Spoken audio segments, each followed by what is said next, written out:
So welcome everyone. I wanted to welcome Nahid Punjani to speak to us this morning. Many of you have spoken to Dr. Punjani as he's looking to potentially join our faculty at Yale. And he's going to give us a nice talk on men's health this morning. Dr. Punjani graduated from McGill and the University of Ottawa Medical School, and did his residency in Western University in Canada. During his residency, he actually did a Master's of Public Health at the Harvard School of Public Health. And during his fellowship at Cornell in andrology, he started and is in the process of finishing a PhD in public health. He's been involved with several clinical trials, written several book chapters already, and he's very involved with his family and children. Moved back to Toronto during COVID, or Ontario actually, to kind of settle things down before he starts his career. So I'd like to welcome him today to speak to us today on men's health. Thank you very much for the introduction, Dr. Honig, and for having me here. All right, so thank you for the opportunity to speak today. For those of you who I haven't met, my name is Nahid Punjani. I chose to speak on this topic, men's health and integration of clinical and public health, because it really demonstrates some of the work that I've done to expose me to the idea of men's health, both clinically, but also puts a bit of a different lens on it, applying some of the public health training that I've gotten over the past few years. And just a disclaimer: the purpose of this talk is not to sort of, make female or women's health or reproductive health any less important. Obviously, this is a very important area, but there just really hasn't been the same level of uptake in men's health. And so I really think this is an area that needs some exploration, and really an area of interest and passion for me. That's my slide. So this is a map of Canada and US to just sort of give you an idea about who I am. So, I'm Canadian. I was born in Toronto, Ontario. I moved there. I moved away a few years after I was born to a small town called Barrie. It's a town of about 100,000 people, cottage country, much smaller sort of environment. I then, as Dr. Honig mentioned, went to McGill University in Montreal. I did an undergraduate in biochemistry. At that time, sort of developed an interest in research and did a postgraduate diploma in clinical research. I then went to the nation's capital in Ottawa, where I did my medical school. It was during this time that I met my wife. As Dr. Honig mentioned, I went on to complete my residency in London, Ontario at Western University. During this time, multiple things happened. One, I got married. Two, I had my first kid near the end of my residency. And then concurrent with my residency training, I did go down to complete my Master's of Public Health at Harvard. Shortly before, so my kid was born shortly before I then moved to fellowship in 2019, where I did a program in sexual medicine and infertility at Cornell and MSK.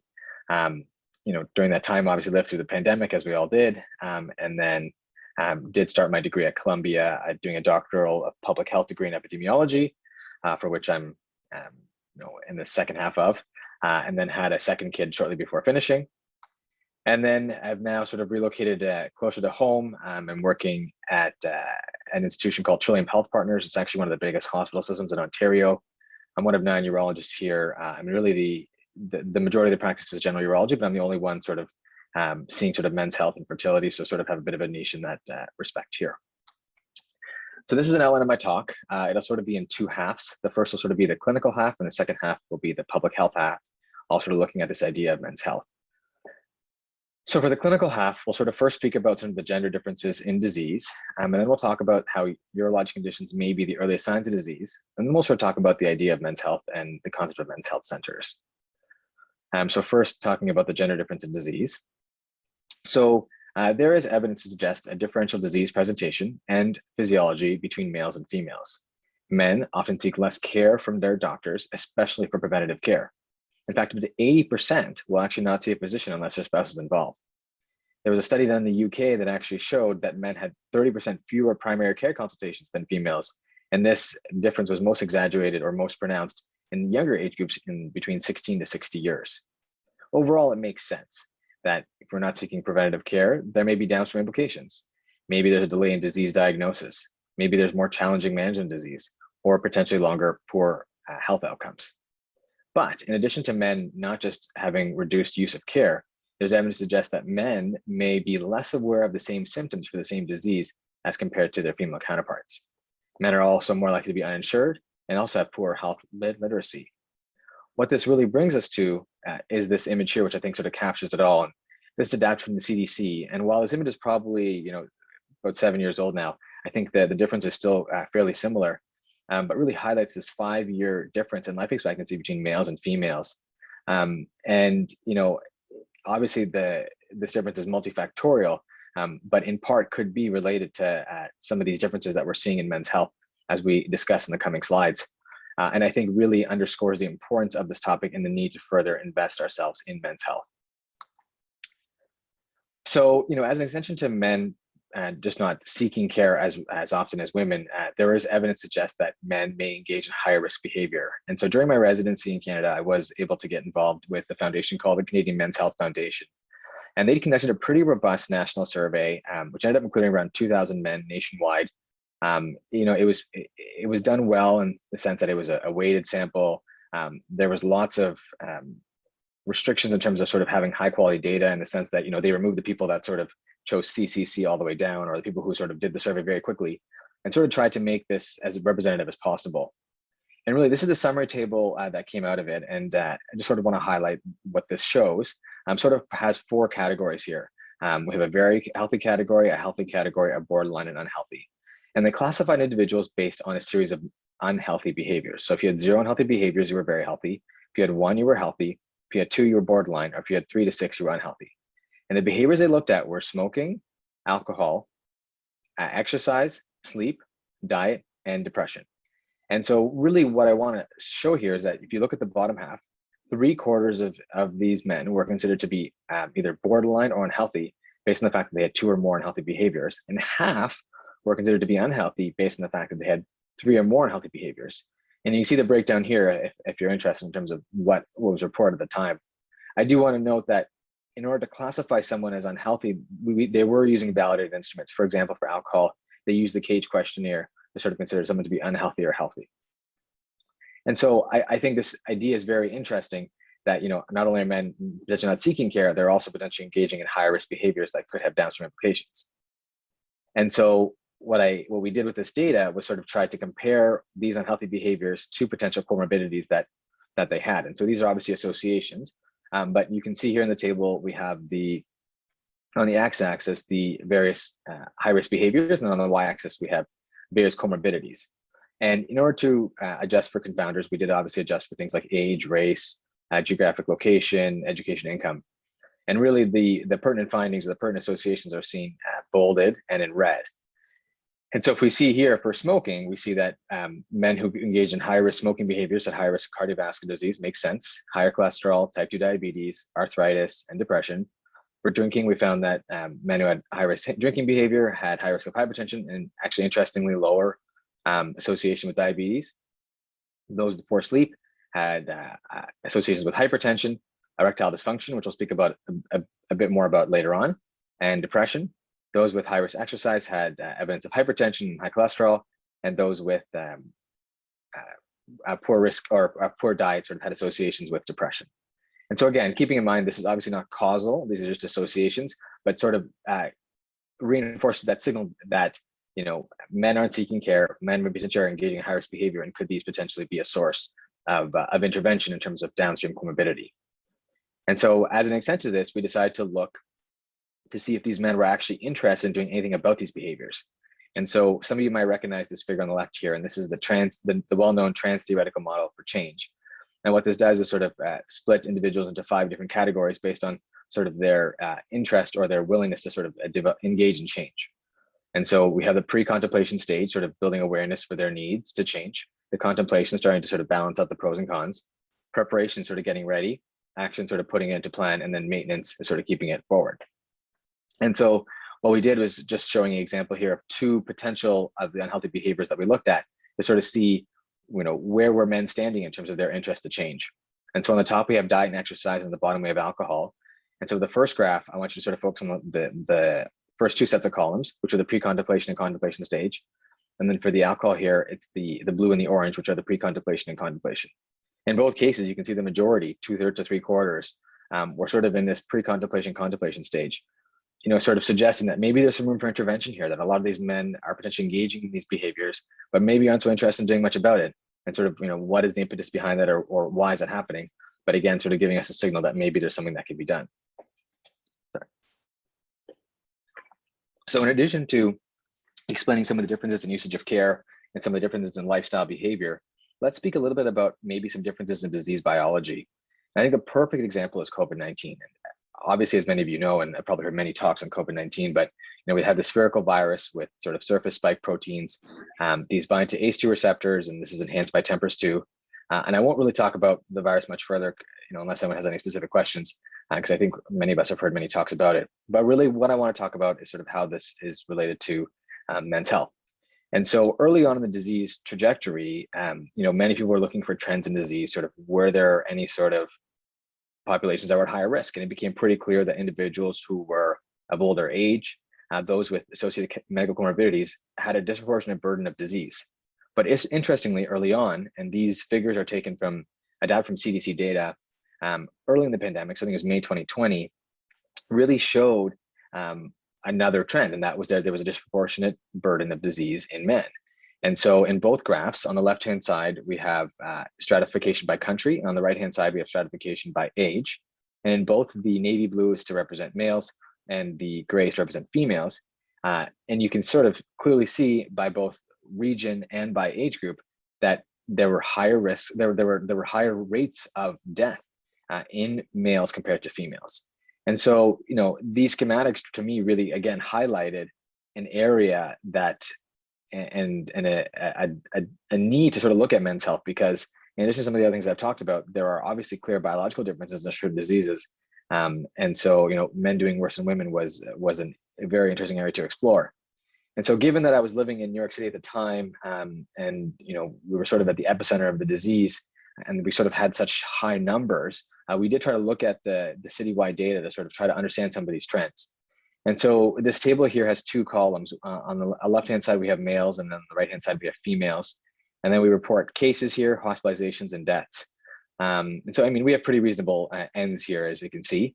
And what we did was we report the actual end value, but what we tried to do to sort of make this data more understandable was adjust this to the census data and sort of adjust the rates per 100,000 people. Because, you can say that maybe there's more males and females having cases, but if you don't sort of account for the differences in population, it's hard to sort of make that or justify that assertion. And so what we could see here clearly was that males had higher rates of cases, hospitalizations, and deaths. And this was looking at the per 100,000 values here. And so, we started thinking about what could be maybe an explanation for why this is happening. And our first thought was maybe it's just that there is a differential rate of testing between the males and the females. And so we were, at that time, it was very hard to get testing data, but we were able to get the testing data. And, it was clear that actually maybe females were having slightly more tests than males. So despite the amount of tests that were being accessed by these individuals, we were still seeing a disproportionate burden of disease in males. And so this sort of led to, multiple research studies that have been done, sort of trying to look at what are some of the theories for the gender differences in COVID-19. And I'm just sort of highlighting these to sort of start thinking about, some of the biological differences that exist and sort of could be explaining disease differences, just not necessarily just within COVID-19. And so for COVID-19 in particular, there was some interest in saying that, there was differential ACE2 TMPRSS2 expression in male tissues. Could this be related to sort of an antigen-related phenomenon in the antigen receptor? There were some theories that this could be an innate difference in immune response in women versus men. This was rather than being an antigen-derived phenomenon, but maybe thinking about more the progesterone and estrogen and how that maybe results in some sort of epigenetic modifications in the DNA, which could sort of impact how they have a differential response to disease. Of course, many people suspected there was a difference in comorbidity profile. And so, this was really all just to sort of bring forward this whole concept that, again, reiterating the same thing, that there is this gender difference and sort of, and speaks to the importance to sort of explore it and sort of try to understand a bit more about men's health. And so I kind of went to the next section, which is now thinking about how urologic conditions may be the earliest signs of disease. And so, I think the most classic example is erectile dysfunction as a first symptom potentially in cardiovascular disease. And then I think this makes sense, right? We know the physiology and the vasculature of the penis is unique, and sort of the impact that things like atherosclerotic disease can have on blood flow for penile erections. And there was a meta-analysis that was done for about 13 studies with almost 100,000 participants, and revealed that the risk of a cardiovascular event in men with ED versus those without was almost 1.5 times greater. And I think this finding was important because men often don't present to their doctor because they're having problems with their heart, but they're most certainly going to present if they're having difficulties with their erection or having erectile dysfunction. And so another example where urologic conditions might be associated with systemic disease is hypogonadism. And while, hypogonadism has many symptoms, irritability, mood changes, many men present with decreased libido, low sex drive, or again, erectile dysfunction. And we know now that there are many relations between hypogonadism and systemic disease. So men with low testosterone have implications for bone health and for diabetes, but also numerous studies sort of looking at the impacts of metabolic syndrome, sleep apnea. Remember, again, we spoke earlier about sleep and erectile dysfunction, as well as respiratory issues such as COPD. And in fact, hypogonadism has really been a topic of discussion in COVID-19 because, early on, there was a study that came out of Italy, which had suggested that prostate cancer men who were on ADT actually had better outcomes when it came to COVID-19. But there was a lot of other evidence saying that hypogonadal men were actually doing worse. And so to me, this is really interesting because it highlighted an important difference in sort of the biology of men, in that, a man who is hypogonadal because they might have, for whatever reason, is it sort of a different protoplasm than the man who ends up receiving androgen deprivation therapy or some sort of other reason to have a low testosterone. And so these complexities, again, sort of to me reinforce the need to look at men's health. And so another condition, obviously in particular to some of my clinical interest, is infertility as a marker of systemic disease.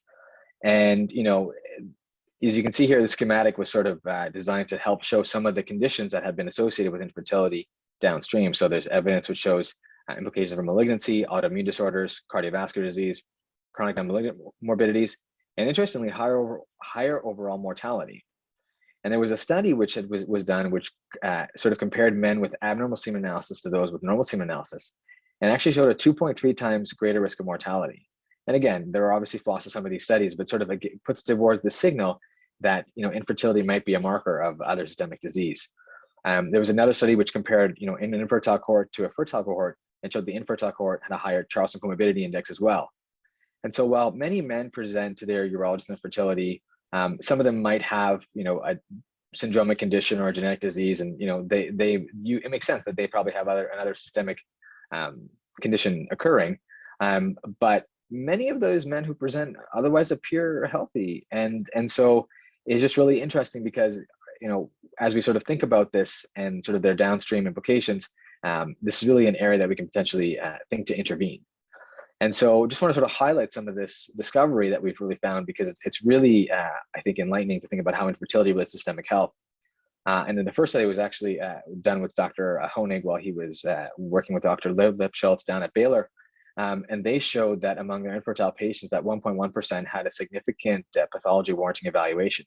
And over the coming years, there was many research projects that were done, and lots of exploration in terms of further associations with infertility and systemic health. Dr. Goldstein in 2005 showed that infertile patients had a 20 times increased risk of testicular cancer. That's a pretty significant number there. Dr. Walsh showed a few years later that infertile men had a 2.6 times high risk of high-grade prostate cancer. As time went on, further research showed that it wasn't just an increased risk of prostate or testicular cancer, but that that subsets of infertile men have increased risk of all cancers, so almost 3 times increased risk of cancer in men with azoospermia. There's been studies that have shown that infertile men have higher risk of diabetes, ischemic heart disease, and even some lifestyle behaviors such as alcohol and drug abuse. And then most recently, studies sort of looking at the implications with rheumatoid arthritis, autoimmune conditions, multiple sclerosis, Graves' disease. And then in a more recent cohort in 2018, Dr. Hoteling had shown that about 6% of men assessed for infertility had a significant pathology warranting evaluation.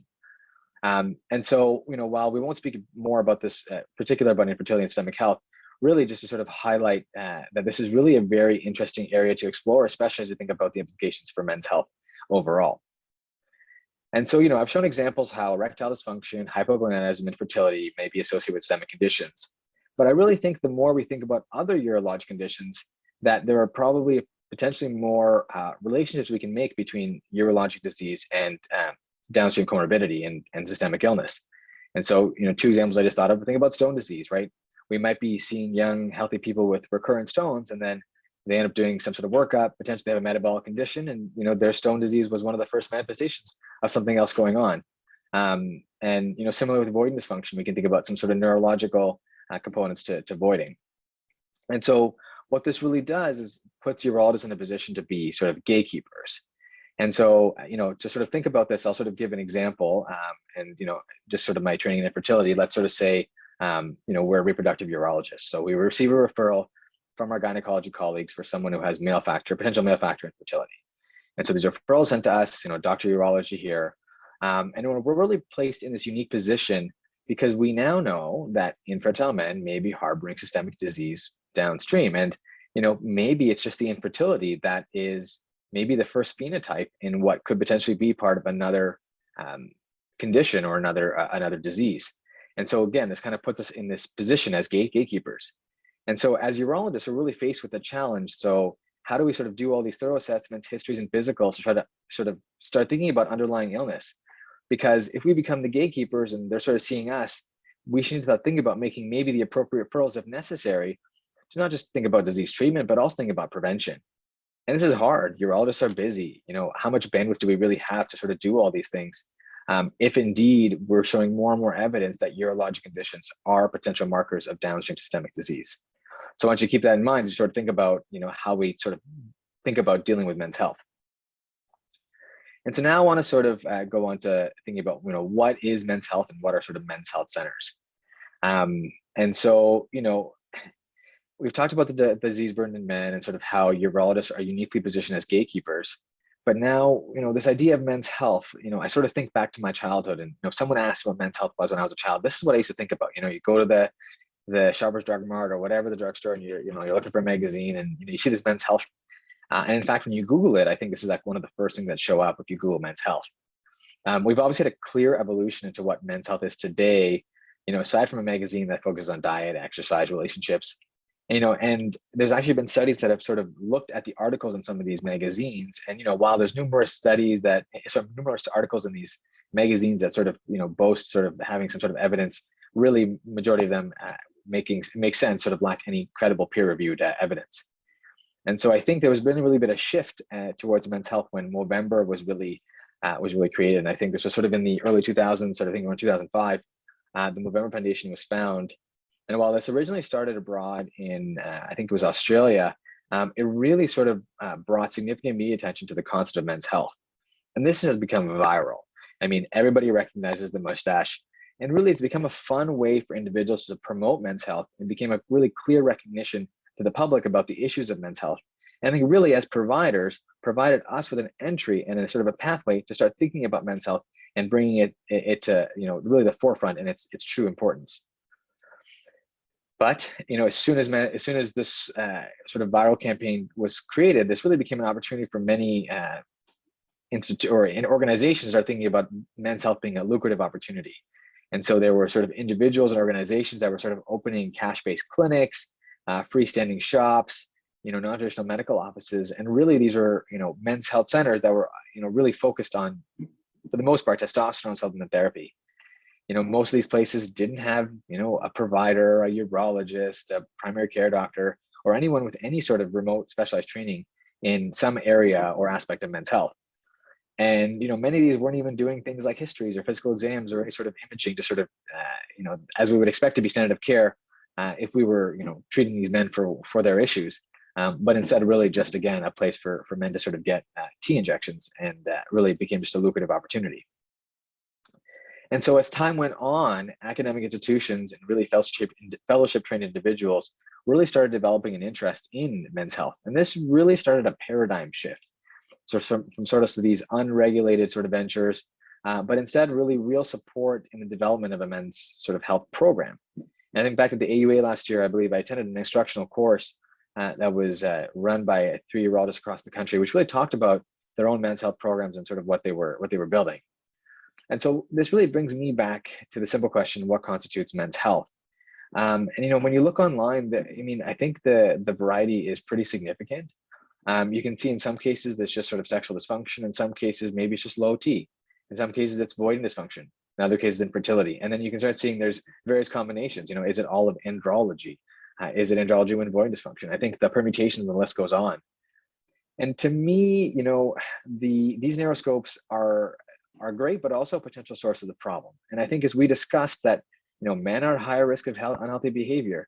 Men might have systemic comorbidity. They might have other conditions. And so treating their erectile dysfunction is great. Treating their BPH, great.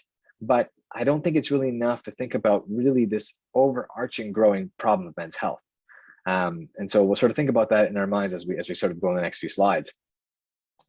And so, during my residency, I was interested to see, what were urologists thinking about men's health? And so we did a survey of urologists in Canada to sort of get an understanding of the topics that they were interested in. And on the graph here, we have percent respondents and then various topics that we asked about. And we asked, do you currently see them? Do you have some exposure to and are interested in learning more about? And so the first half of these topics are just sort of the typical urologic conditions. And the second half were sort of meant to be more abstract and maybe not so typical conditions that might be associated with men's health. And so I want you guys to focus your attention here to the right-hand side. So, it made sense that urologists were seeing lots of the urologic issues. But, what was interesting was sort of the red and the green here, having some exposure to some of these issues, but really the green in that there was interest in maybe learning a bit more about metabolic syndrome or about mental health. And so to me, that sort of said that maybe we're at a point where urologists are interested in learning more about, men's health outside of maybe potentially just the urologic space. And I think with growing understanding of disease and implications of men's health, I think this is really an opportunity to start making some changes. And so, more recently, men's health centers have started to get integrated, not just with fellowship trained individuals, but really sort of integrated into academic centers. And this made sense, right? We talked at the first slide I mentioned, there's been a big interest in sort of female and reproductive health. But it was interesting when I started my degree at Columbia in epidemiology, the first thing I was looking for was, could I find a mentor and someone in the epidemiology department who was focusing on men's health? And, within the epidemiology department and at many big institutions, they sort of have a reproductive health section. But there was almost nobody I could find that did anything related to men's health. And I think the one person I did find was kind of focused on adolescent male health. And to me, this was sort of telling me something that there was this need to sort of study men's health a bit more. And so there was actually a study that was done in 2015. I think this was based on sort of internet searches, but I think sort of shows an interesting finding. And so they looked at the top 50 hospitals across the US, and they showed that almost all of these had some sort of health center associated for women, but only a third of these had a health center for men. Again, these numbers sort of show that stark contrast between sort of the men's health centers and the women's health centers, or some sort of program to that effect. And so despite only 1/3 of these having a men's health centers, and we sort of think back to the idea of men's health, and we've sort of been indirectly talking about this, who is a men's health specialist when we think about the idea of men's health? Is it all of urology? Should it just be those who sort of do ED and low testosterone? Or those who do infertility? Or should we be thinking beyond cardiology, primary care, general internal medicine, psychology? The fact that we keep coming back to this idea and sort of the fact that this is unclear sort of reinforces that this needs exploration and discussion. And so, I think a lot of times it'll depend on what the scope is and what the goal of the program is. But I think maybe we need to do a better job of thinking about what really the overall goal is in terms of how to really treat men's health and sort of how to better our men's health programs. And so this brings to the idea of multidisciplinarity. And I think this has been the intention of many programs, but really I think the outcomes have been quite heterogeneous,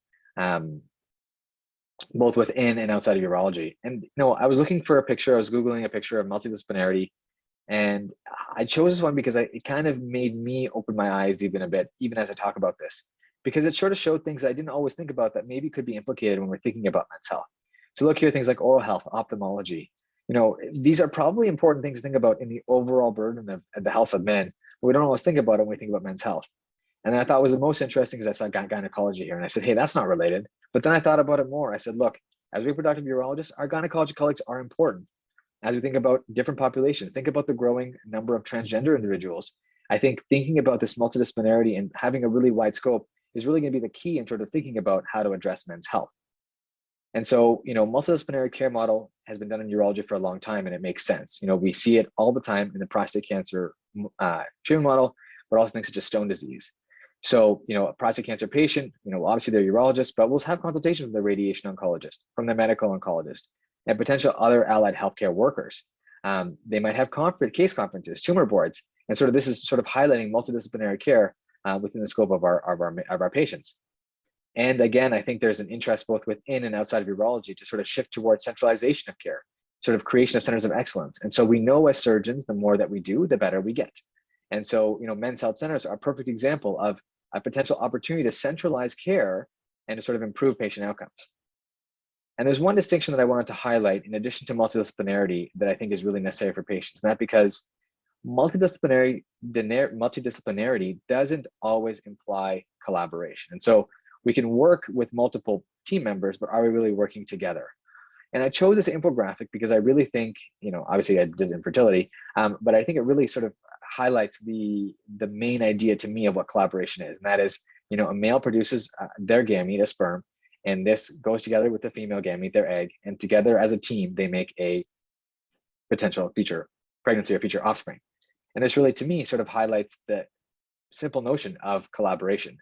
And I think particularly in the male infertility space, this is super important as we think about male reproductive urologists working both in a multidisciplinary fashion, but in a collaborative fashion with our female REI colleagues. And so, I just think as we think forward and we talk about multidisciplinarity, I want to make sure that I'm underlying an important concept, which is there's also collaboration in this regard. And so before we switch off to the second half, which is the public health aspect of this talk, I just want to give you what my vision is as we think about a men's health center as a potential intervention to deal with men's health.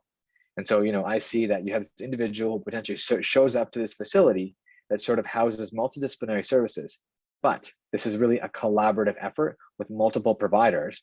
And really the emphasis is on both disease treatment, but also thinking in terms of disease prevention long-term. And so just keep this idea in mind as we talk about men's health centers in the coming slides. And so shifting to the second half of this, we'll talk about men's health from a public health perspective. And so the reason I want to talk about this because it incorporates some of my doctoral training and where I'm hoping to explore some of my dissertation work as time moves forward. And so up until now, we've focused on the issue of men's health and thinking about it, with some solutions, but really focused on the individual, thinking about a specific patient. What I want us to consider now is the public health approach to the problem. And that is thinking about this at a systems level. And we're looking at this from a different angle. And while there are going to be some similarities, there are some different things that might come up as take a different perspective. And this is the whole idea behind public health, is sometimes separating what is the individual interpretation versus thinking about things at a systemic level. So let's switch gears a bit and think about this as a public health expert. And so, there are multiple ways to address a public health problem, and there's multiple public health theories in terms of addressing problems. But I think for this, in men's health in particular, I want to talk about what's known as a complex systems approach. And the reason I chose or thought about a complex systems approach is because I think men's health is a complex problem. And some of these frameworks we need is to really break down this complex problem into simplify it and subcomponents to help understand what's happening. And so systems theories were developed in the 20th century and really are rooted in multidisciplinarity origin. And what these approaches really do is take a complex system or complex problem and really break it down into explicit models with clearly asserted assumptions. These are well laid out, they're clear and communicable. And while this might sound complicated, it's really just an exercise to take what we're normally thinking and how we normally make connections and put these concepts together. And these are known as mental models, as you can see on the left-hand side here. And this allows us to use some of these concepts that we're thinking and actually apply them in actual practice. And I know this might sound complicated, but one of the classic examples of a mental model is supply and demand. And what it is a way that we've allowed ourselves to understand how the economy works by thinking and putting assumptions into what is supply and what is demand. And so that is really just an example of what a mental model can be.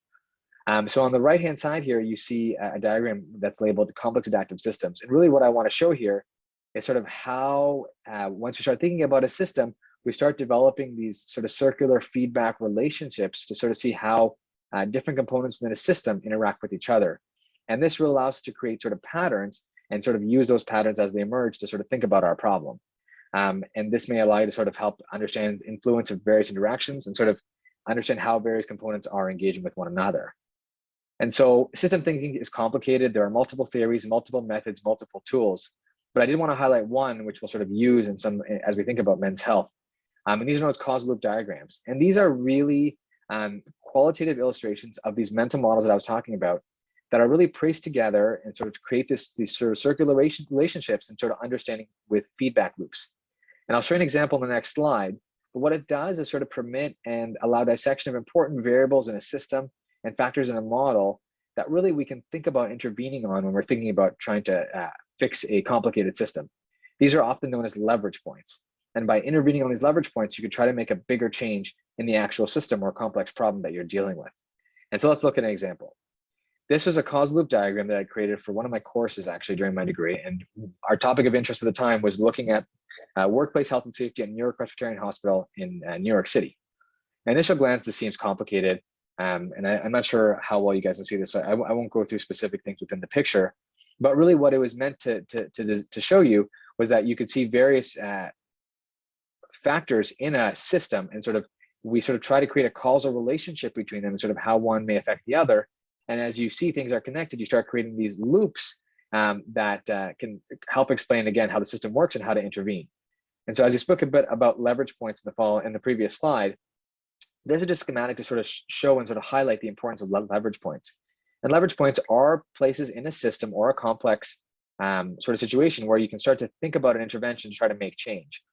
And I think often we sort of think about leverage points as sort of these shallow things that we might be able to change in a system that might not do too much, but really by putting and thinking about a system in this way, and such as like a causal loop diagram, we start to develop what are known as deeper leverage points. And these deeper leverage points often have more impact and more change within a system. And so think about some of these concepts as we move forward and we sort of apply some of these concepts to the idea of men's health. And so before we do that, I just wanted to sort of highlight sort of a framework or strategy that I think is helpful when thinking about any sort of complex problem.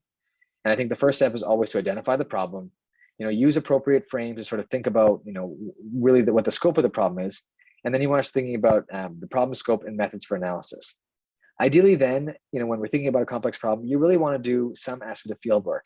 And a lot of times people will say this is sort of, on the ground interviews with the people who are involved in the problem and often important stakeholders. And this is you sort of getting different viewpoints and feedback from various people who might exist in the system. And what's important to also do during the step is to start thinking about a way that you can sort of visualize this problem pictorially. And so on the right-hand side is a picture taken for that same causal loop diagram I showed you in the previous slide. And this is known as a rich picture. And what it does is often when we think about a complex problem, it's hard to really articulate or put into words what you think is actually going on. But sometimes by putting this pictorially, we start to develop relationships and understandings between how things work in a system that might have not been otherwise addressed by just using typical words or sort of trying to write it down on paper. And so after you do this, the whole goal is to create a systems model, like a causal loop diagram, which I showed you in previous slides, and then really create the narrative to understand what's happening in your complex system. So, let's start thinking about this in men's health. And, we've defined the scope of the problem, we reviewed some theory, and so let's think about this from a systems perspective.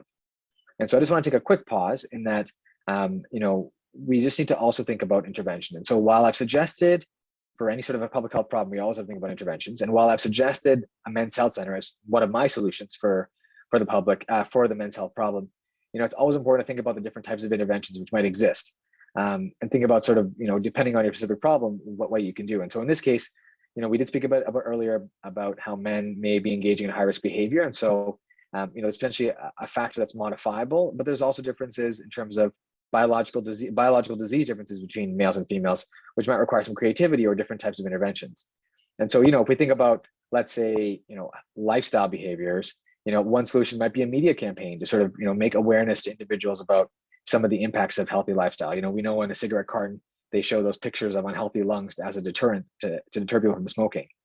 So you can think about doing something similar to sort of help educate men about unhealthy lifestyle and, education campaigns that might provide them with more insight. On the other hand, when we think about potential biological difference of disease, it might not be as easy as a social media campaign, but maybe the focus needs to be on more routine preventative care, having earlier presentations to their physician. And so, regardless of the intervention, we also have to think about sort of what our goals are and what we're trying to get out of it. And this is, adapted from the American Journal of Public Health, and it was called the Health Impact Pyramid. And what it did was sort of take different types of interventions and sort of balance them based on what they said might be the increasing population impact of an intervention, or sort of the increasing individual effort needed. And so you look at the top here, you see counseling and education, needs a lot of effort to sort of target a person and sort of educate them, and really maybe doesn't have the same sort of drastic population impact. Where if you sort of think about socioeconomic factors, let's say poverty, for example, if you could fix poverty, it would have a pretty significant impact on the population. There's obviously ethical issues and sort of a lot of logistical challenges to sort of do that.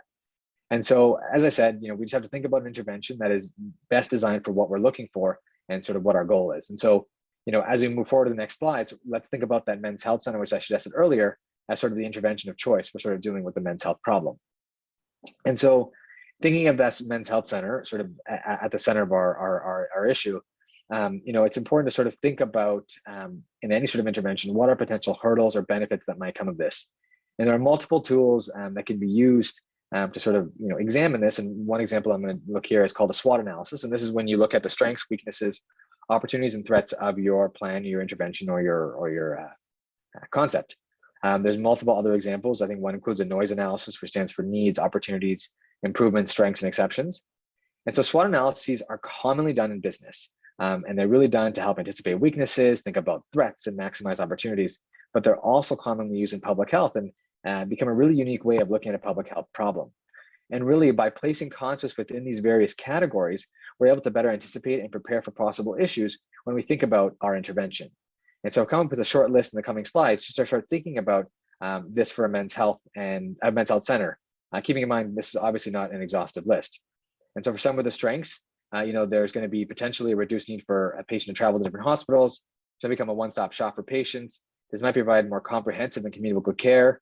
This might be reduced wait times for the patients, reduced numbers of appointments, and really potential care that can be adapted to men's specific issues, and really this idea of potentially creating a center of excellence.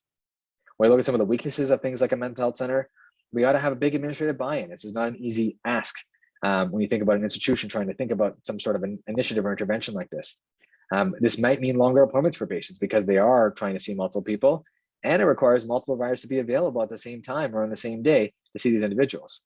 There are obviously large upfront costs, and we need to have facility and space to sort of create something like this.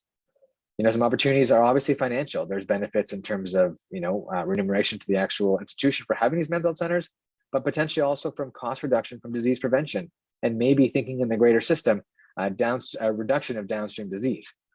There's opportunities to educate men about their lifestyle. I think one of the most important aspects is there's a huge potential opportunity for data acquisition. And I'll speak about that in a few slides. Potentially, could this sort of try to bridge some of the life expectancy difference we're seeing? There's obviously, once this is started, you continue to expand it. I think the patient experience could potentially be enriched. And maybe this is a strategy of thinking about disparities in care. Maybe this sort of men's health center might be a better way to start thinking about maybe racial ethnic groups that don't have the same access to care. But with any obviously intervention, there's going to be some threats. You might have competition from other programs that try to sell you something different. And then you might, as a consequence, get loss of business to other providers.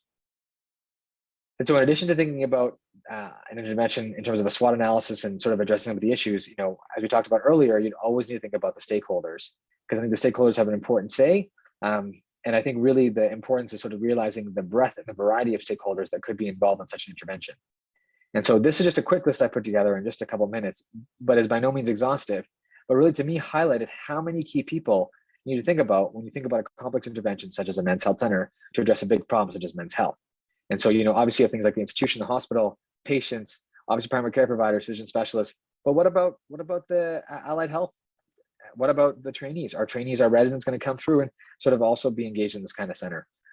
So these are all important people to think about, and sort of getting their feedback and viewpoints would really be super critical in terms of trying to actually implement such an intervention for men's health. And so, we've explored the complex problem. We discussed some interventions. We talked about a bit of evaluating evaluating in terms of some of the strengths and weaknesses, and talked about stakeholders. But one of the most important things that's often missed is sort of program evaluation. And this is sort of a critical thing when we think about the idea of implementation science. And really that comes down to how are we going to evaluate it and what sort of data are we going to obtain? And unfortunately, this is often missed in a lot of interventions that people do. And so, it's important because this is what goes back to the investors who put the money into the issue, sort of into the intervention, and sort of showing them what we've done. And really, for those who put in the program, are we really making a change? Are we really making a difference? And so, there are multiple schematics in terms of how to do program evaluation. This is just adapted from the CDC, from their website. And, they sort of talk about engaging stakeholders, describing the program, focusing on design, gathering evidence, justifying conclusions, ensuring use and share lessons. But there's multiple ways to do this. For example, the SWOT analysis we just did can be used when thinking about an intervention, but also used to evaluate intervention. And the take-home message is, regardless of the method we use, what's important is to consider what are the outcomes and how are we going to assess them. And critical to this is, what resources do you have for this evaluation?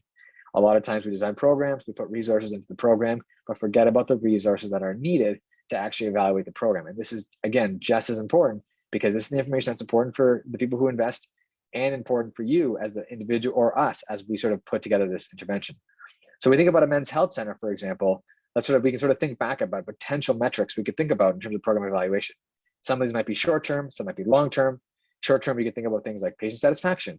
Is there increased media attention? What kind of donations are coming in? Longer term, I think really, makes sense. Obviously, long-term downstream, like actual revenue that we're going to get. What about a way to sort of assess reduction in disease burden?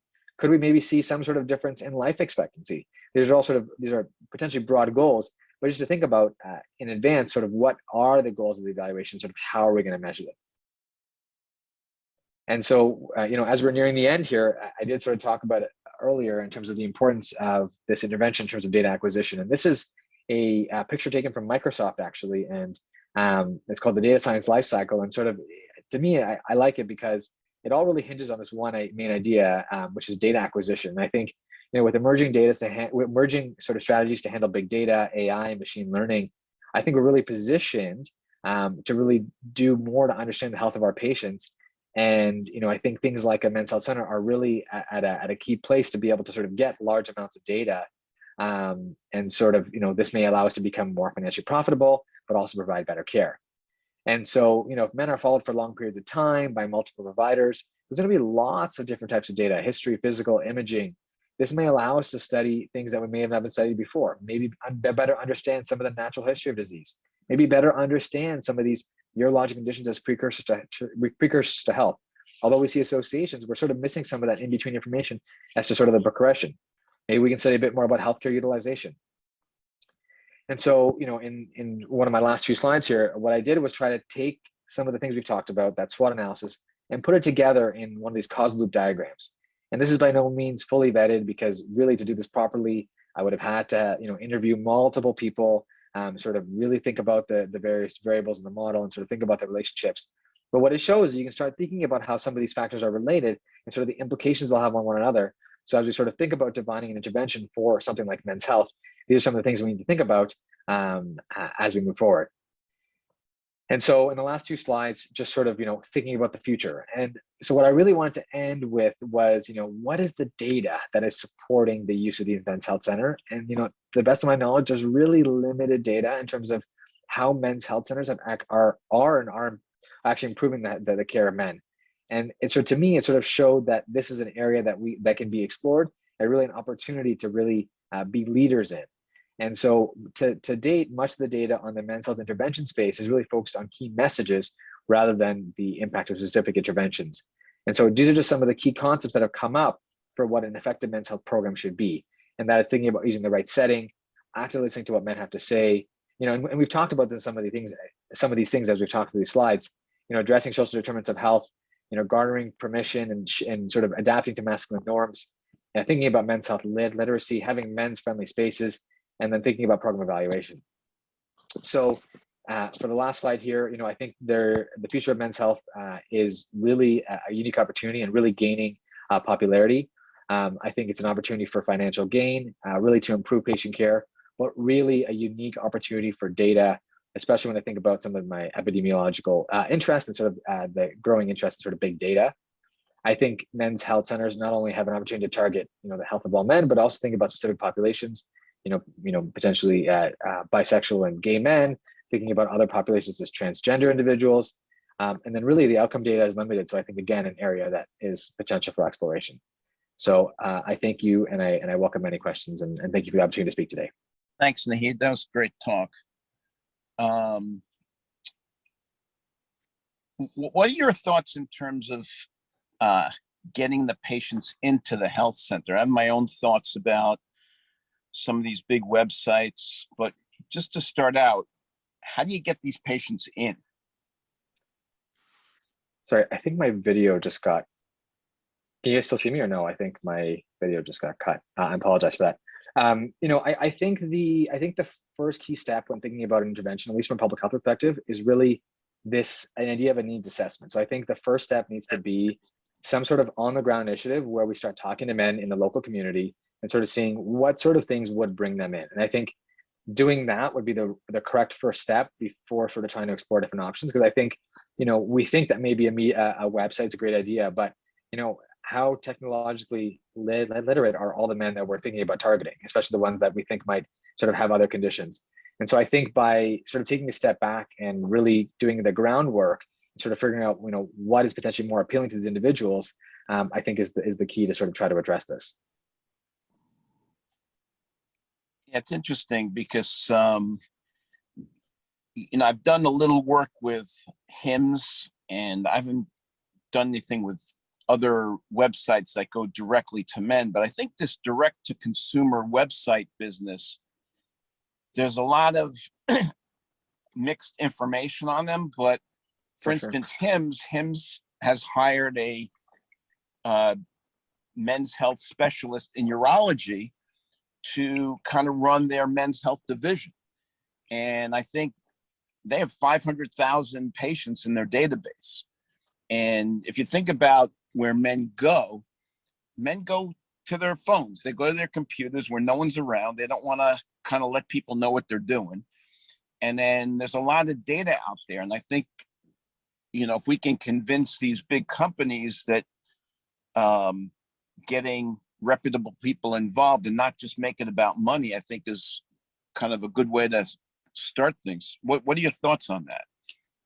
Yeah, I mean, I think the idea of these like companies, I think is the essence. I think is good. I think the problem becomes, as you sort of mentioned, is a lot of these companies don't have obviously someone who's trained, and so obviously, as you mentioned, HIMSS has incorporated someone, but I think it sort of doesn't sort of take it the next step and sort of we're addressing, yes, maybe these men who have ED, or these men who complain of low T.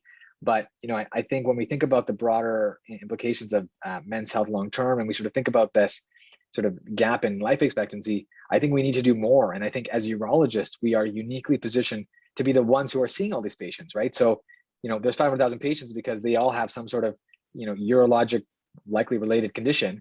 But how can we take that a step further? How can we really give these men better care? Because and myself included, I mean, how many times do I see my family, my primary care provider for a physical exam? And I think it's the same thing for a lot of men, whereas we find in our female counterparts, that's happening all the time. So I think while it's a potential way to start improving access to care and providing more opportunities for some of these individuals, I think it still is not doing enough to really think about making a big change in what I really think is the bigger problem. Naeed, this is Isaac Kim. Thank you very much for your, this great talk. So, as an academic center, if we're interested, in establishing such a men's health, from your perspective, what are like the 2 or 3 things that we need to pay attention to, that as an academic department that we should pay attention to for an initiative like this, men's health? So thanks, and again, sorry, I don't know why my video is not working, so I apologize. But I think the things to think about first is, I think we need to do a needs assessment of the area. So I think regardless of an academic center or not, I think you think about the region that you're in and sort of see how can we best address the patients in the area, because what's going to happen in New York City might be different than what happens in New Haven, which might be different what happens in LA. I think the second thing we need to do is a better job at actually finding out what the current landscape is nationwide, so that as an academic center who really has the resources and the multidisciplinary focus and the desire to collaborate, what is happening currently across the nation, because it's not standardized and the information is not widely available in terms of what is X institution doing in LA versus X institution doing in New York. And I think then third is, I think coming up with a comprehensive plan that's well thought out in advance, because, obviously the initiative is not going to be 100% successful from its infancy, but I think by being thoughtful, engaging the right people, especially in a big center like Yale, for example, that sort of has various strengths in multiple areas, sort of have those conversations early and have a better plan moving forward, rather than just rushing to implement something to sort of hope that it's going to succeed. Nahid, hi, this is Leslie Ricky. Can you hear me? I can. Thank you. I really appreciated your talk. My research is primarily in LUTS prevention in women. And so we've been working a lot with epidemiologists and public health and behavioral intervention experts to take like a social ecological approach and appreciate one's environment, which I think is kind of a corollary to the closed loop systems that you talked about. So I took some pictures of those because I thought that was a really great process-oriented way to go about identifying opportunities for intervention. So one, I really like that approach. I really also think you need to take a community engaged approach, like you said, instead of us trying to figure out from the top down what people need. And I think that's one of the reasons why some of the industry initiated care interventions that Stan was talking about have been so successful, because business has been doing this consumer engaged approach for a long time. And that's like their first step is needs assessment. And for some reason in medicine, that I guess because we think we know best, like that's only been sort of a new approach. So I like the fact that you've highlighted that.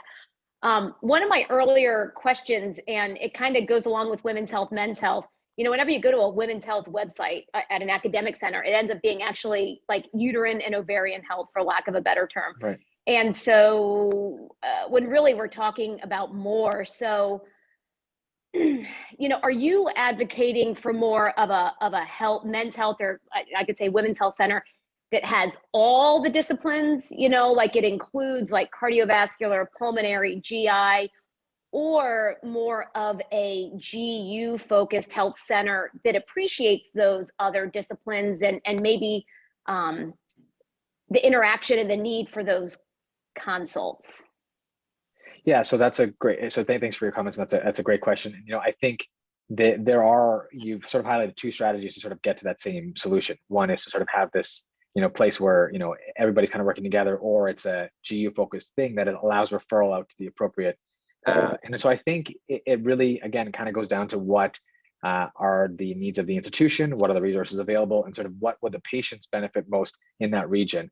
And so, when you think about potentially a bigger city where maybe people are traveling farther in, maybe it makes more sense to have a different model than maybe something that's a little bit more accessible. And so I think that would require really engagement with the people who are in that area, know it well, because I think both models can have their strengths and benefits. Good point. Thank you so much. I really appreciate your work here. I think there's a lot of really interesting opportunities for collaboration between some of us that are doing kind of population health focused research. For sure. All right. Well, thanks very much, Nahid, and everyone. Have a great day. Thank you.